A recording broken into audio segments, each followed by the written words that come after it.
Go ahead. Hi, my name is Katlyn Truitt, and this is my audience.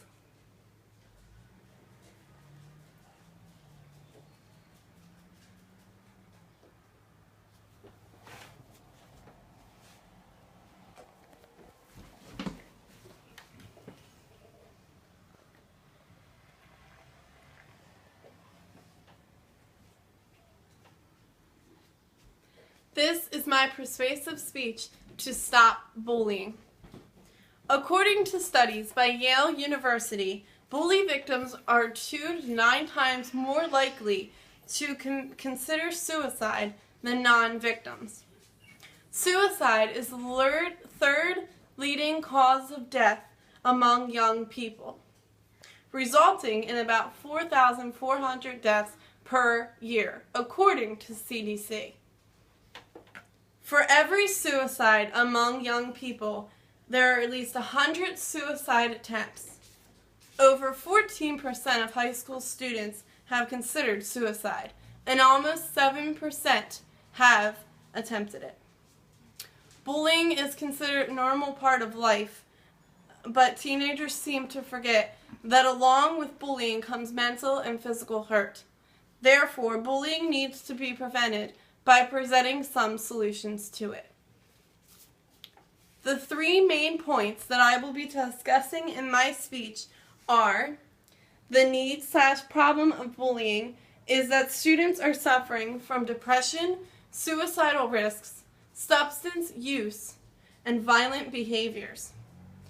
The satisfaction/plan to resolve this problem is parents, schools, and communities need to work together to encourage children to stop bullying. The visualization/benefits of resolving the problem is presenting a safer environment, creating positive attitudes, and decreasing negative behaviors. The need/problem in bullying is, first, there is the feeling of depression when being bullied. In an article titled "Involvement in Bullying and Depression in an 82-Year Follow-Up in Middle Adolescence" by Katlyn, R.S. Freud, and M. Martoon, it is stated that in victims of bullying, depression could be a consequence of victimization brought about by traumatization and through low self-esteem. Depression may also distort an adolescent's experiences of social interactions. Experience of being bullied could also reflect the negative attributions the depressed adolescent gives to the behaviors of others, and not actually deliberately aggression displayed by the others. Next are the suicidal feelings associated with bullying. The article titled "Cyberbullying and Physical Bullying in Adolescent Suicide: The Role of Violent Behavior and Substance Use" writes that suicidal feelings were significantly associated with bullying status in the adolescents. Suicidal feelings were significantly higher among those who were bullied. The findings regarding bullying, violent behavior, and suicidal behavior support theological views that physical pain and psychological anxiety provoked by violent behavior may habituate adolescents to the physical and psychological pain associated with suicidal behavior. Unsafe sexual behavior, such as unprotected sex, anonymous sex, or coerced sex, constitutes a third painful and provocative behavior that co-varies with both bullying and adolescent suicidal behaviors. Specifically, adolescents who reported being victims of relational or verbal bullying have been found to be more likely to engage in unsafe sexual behavior. Also, bullying may lead to substance abuse by many teenagers and adolescents. As stated in an article titled "Bullied Teens Seek Comfort in Alcohol Drugs," teenagers turn to alcohol and other substances as a way to self-medicate and cope with their emotions. Many bullied teens feel embarrassed by the bullying. They often feel powerless to stop it. Bullying can also socially isolate teens during a time when connection with their peers is especially important. Alcohol and drugs seem like a good way to cope with the emotional pain of loneliness or rejection. Alcohol isn't the only substance bullying victims may abuse. Smoking cigarettes and using marijuana are also not uncommon.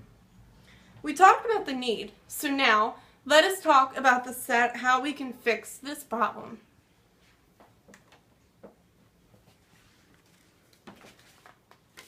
Our satisfaction to this problem is, as said by Kenneth Shore in the article titled Preventing Bullying, 9 Ways to Bully-Proof Your Classroom. He indicates ways to prevent bullying in the classroom, which are: 1. You can help prevent bullying by the tone you set in your classroom.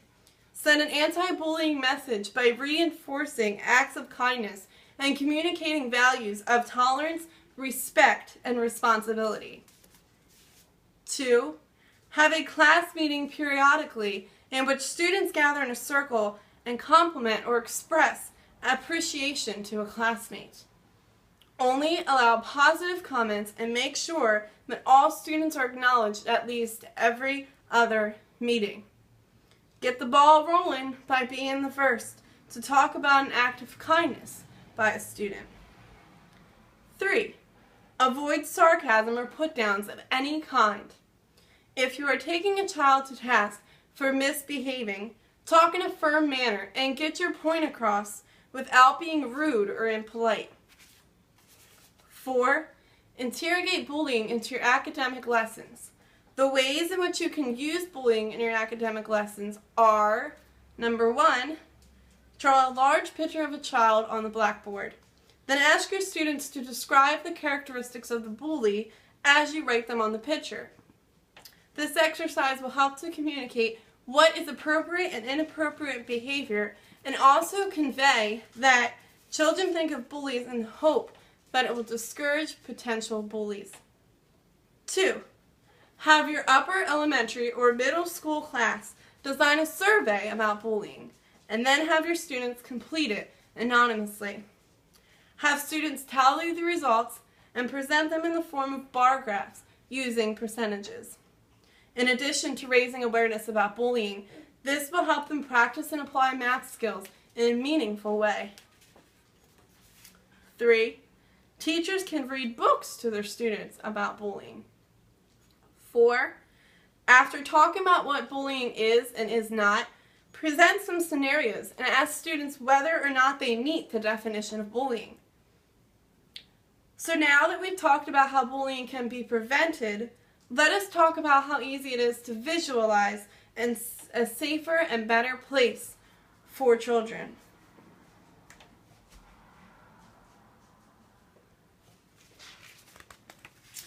The visualization to this problem is, by preventing bullying, we can create a safer environment and never feel threatened or embarrassed by anyone.